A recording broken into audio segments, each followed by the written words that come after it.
अपनी वाइफ का स्टैंड लेने में लोगों को मिर्ची क्यों लग रही है? हेट कमेंट्स पे नहीं, एक्शन फोटो का मिसयूज, लड़कियों की फोटो का मिसयूज करने वालों पे लिया गया है, तो बाकी लोगों को इससे क्या ऑब्जेक्शन? तुम्हारा तो सामने से नाम भी नहीं लिया, फिर चोर की दाढ़ी में तिनके वाली कहावत प्रूव क्यों कर रहे हैं? Hello hi, welcome back to my channel, welcome back to earth mom Dehradun. Welcome करती हूँ अपने चैनल में। सो दोस्तों आज लखन का व्लॉग आया और व्लॉग में उन्होंने वो सारी चीजें बताई कि किस तरीके से उन्होंने जो है स्टेप बाय स्टेप इन चीजों के ऊपर एक्शन लिया। उन्होंने अपनी लाइव में और अपने व्लॉग में इस बात की क्लियरिटी दे दी कि उन्हें कभी भी नेगेटिव कमेंट से या हेट कमेंट से प्रॉब्लम नहीं हुई।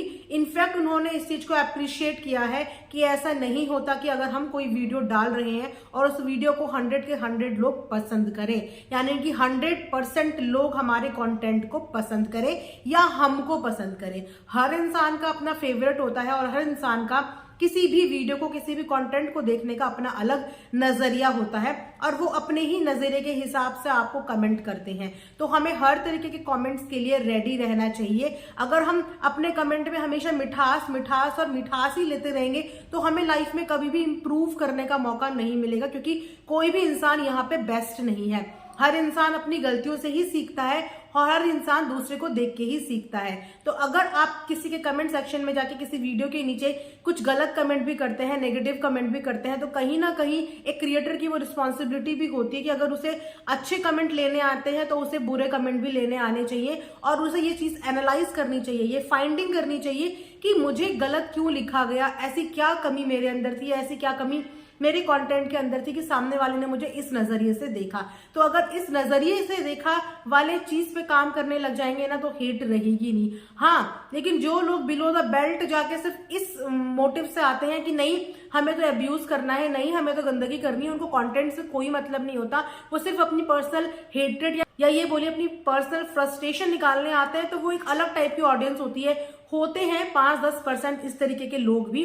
तो इन तरीके के लोगों को हम कंप्लीटली अवॉइड कर सकते हैं, क्योंकि हमारा टाइम इतना फिजूल या फालतू नहीं है कि हम ऐसे लोगों पे अपना ध्यान दें और ऐसे लोगों की वजह से अपना टाइम और अपना मूड जो है स्पॉइल करें। उन्होंने ये चीज क्लियर कर दी और उन्होंने साथ साथ ये भी बोला कि अगर हेट कमेंट्स नहीं आएंगे और हम इसी तरीके से अगर लोगों का मुंह बंद करवाते रहेंगे, लोगों को मना करते रहेंगे कि हमें हेट कमेंट मत करना, तो लोग तुम्हें देखना छोड़ देंगे। और ये सच्चाई है कि अगर आप इस तरीके से बहिष्कार करते रहे ऐसे लोगों का और ये एक्सपेक्ट करते रहे कि हमारे कंटेंट पे और हमें सिर्फ लव यू वाले ही कमेंट आए, कोई हमें आई हेट यू ना बोले, तो वाकई में लोग आप लोगों को देखना छोड़ देंगे। लोग ऐसे लोगों के पास देखने जाएंगे जो लोगों को इन चीजों से कोई फर्क नहीं पड़ता। सोशल मीडिया में सबसे पहली चीज जो लर्निंग होती है वो होती है सहन शक्ति। अगर आपने सहना सीख लिया, आपके अंदर पेशेंस आ गया, तो आपकी जर्नी यहाँ पे बहुत स्मूथ रहेगी और स्ट्रेस फ्री रहेगी। लेकिन अगर आपने इन छोटी छोटी चीजों को माइंड करना शुरू कर दिया, इन छोटी छोटी बातों से गुस्सा होना शुरू कर दिया, तो आप खुद भी स्ट्रेस में रहेंगे और इसकी वजह से कहीं ना कहीं आपकी वीडियो पे भी ये चीजें नजर आएंगी और फिर आप लोगों की नजरों में आ ही जाते हो। तो बहुत अच्छी तरीके से उन्होंने इस चीज का डिफरेंशिएट अपने आज के व्लॉग में करके दिखाया। और सबसे अच्छी बात यह कि इतने शॉर्ट नोटिस पे, इतने कम टाइम पे भी उनके पास वहां पे सब्सक्राइबर जो हैं उनको सपोर्ट करने के लिए, उनके इस डाउन टाइम पे उन्हें सपोर्ट करने के लिए वहां पे पहुंचे। एक लेडी भी उन्होंने इंट्रोड्यूस कराई जो एक कैंसर पेशेंट है और ऑलमोस्ट डॉक्टर ने भी उनको जवाब दे दिया है, सिर्फ 6 महीने उनके पास है। जैसे ही उस लेडी ने अपनी हेल्थ मेडिकल चीजें बताई, उनको हेल्थ अपडेट दी, तो वहां पे लखन एकदम चुप हो गए, कुछ भी नहीं बोल पाए, उनके जेस्चर एकदम नंब से हो गए। उन्होंने बस यही बोला कि आपको मेरे लायक मेरे से कोई भी जरूरत है, कुछ भी है तो आप मुझे बताइए।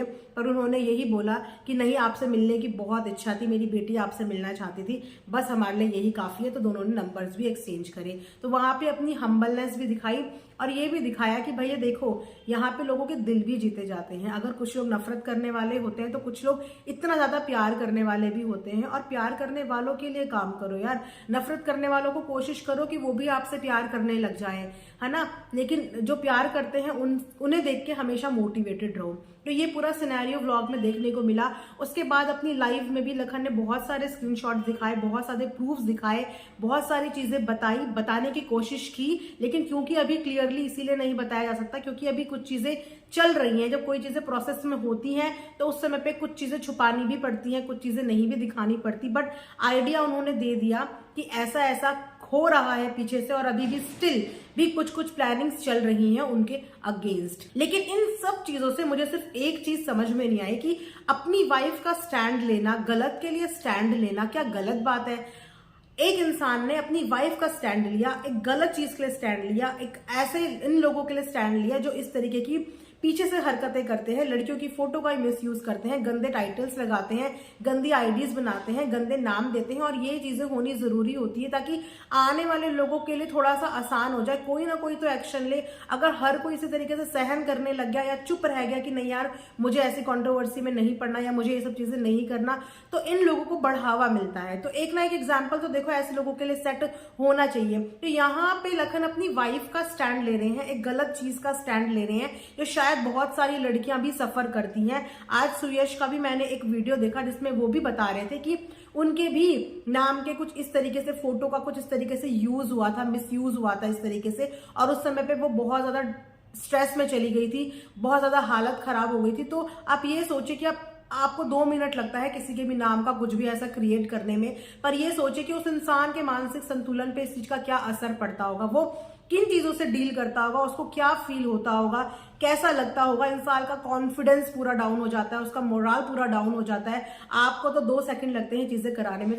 तो बेसिकली लखन की फाइट ऐसी चीजों से है, ऐसे लोगों से है जहां पे उन्होंने पर्टिकुलरली किसी का नाम नहीं लिया। लेकिन मुझे ये चीज समझ में नहीं आई कि जब यहाँ पे झगड़ा अब इस चीज का है या जस्टिस इस चीज का चाहिए, तो वहां पे जो दूसरी पार्टी है यानी कि मिस्टर आउटसाइडर, वो इतने ज्यादा उतावले क्यों हो रहे हैं? उनको पोस्ट करने की क्या जरूरत पड़ रही है? उनको जस्टिफिकेशन देने की क्या जरूरत पड़ रही है? जब वो गलत नहीं है, किसी चीज में इन्वॉल्व नहीं है, तो वो इस कानूनी प्रक्रिया को आराम से चलने दे। उन्हें कुछ भी बोलने की जरूरत ही नहीं है, क्योंकि सच को बार बार जस्टिफिकेशन देने की जरूरत नहीं पड़ती, अपनी सफाई देने की जरूरत नहीं पड़ती। सच जो होता है वो सामने आ जाता है। यहाँ पे एक अलग चीज के ऊपर फाइट हो रही है, लेकिन वहां पे वो एक अलग चीज के ऊपर फाइट कर रहे हैं। वो हर कमेंट का जवाब दे रहे हैं। देखो जिस इंसान पे भुगतती है ना, वो उसके लिए हर बंदा शक की निगाहों में होता है। जब पुलिस भी किसी चीज की इन्वेस्टिगेशन करती है तो वो हर एक बंदे को शक की निगाहों से देखती है। तो जिस चीज पे अभी वो गुजर रहे हैं उनके लिए सब डाउट की नजरों में है।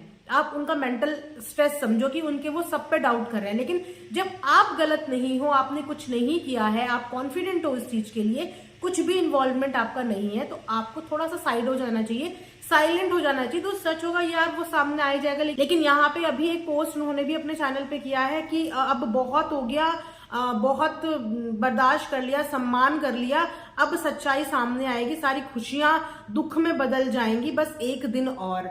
तो मुझे समझ नहीं आ रहा कि यहाँ पे वो अपनी वाइफ का लिए एक्शन ले रहे हैं, उनके खिलाफ जो गंदगी हुई है उसके लिए एक्शन ले रहे हैं, लेकिन यहाँ पे ये पर्सनल क्यों हो गया है? तो ये जो कॉम्बिनेशन, ये जो खिचड़ी पक गई है ना, ये खिचड़ी मेरे उससे बाहर है। ठीक है, फैमिली कंट्रोवर्सी छोड़ दो, ये यूट्यूबर कंट्रोवर्सी छोड़ दो, इन्फ्लुएंसर कंट्रोवर्सी छोड़ दो। यहाँ पे सिर्फ उन लोगों को पकड़ने की कोशिश की जा रही है जो ये सब काम करते हैं। देखो गलत है ना, ये तो आप भी मानते हो कि जो ये चीजें करते हैं वो गलत है ना, सब मानते हैं ना इस चीज को कि काम तो गलत हुआ है। तो जो गलत काम हुआ है उसके लिए एक्शन लिया जा रहा है। तो आपको आई डोंट थिंक सो कोई प्रॉब्लम होनी चाहिए। लेकिन आप बार बार ये जस्टिफिकेशन क्यों दे रहे हो, क्यों पीछे से बातें कर रहे हो? आपको बिल्कुल अलग हो जाना चाहिए जब आपका कहीं पे नाम और कहीं पे कुछ भी नहीं है। आपको भैया कोई कुछ भी नहीं बोल रहा, और तब तक नहीं बोलेगा, तब तक कैसे कोई बोल देगा जब तो कोई प्रूफ सामने नहीं आते। यहाँ पे हर इंसान के अंदर दिमाग है, कोई यहाँ पे घास नहीं खाता, सब अनाज खाते हैं और अच्छा बुरा सब समझते हैं।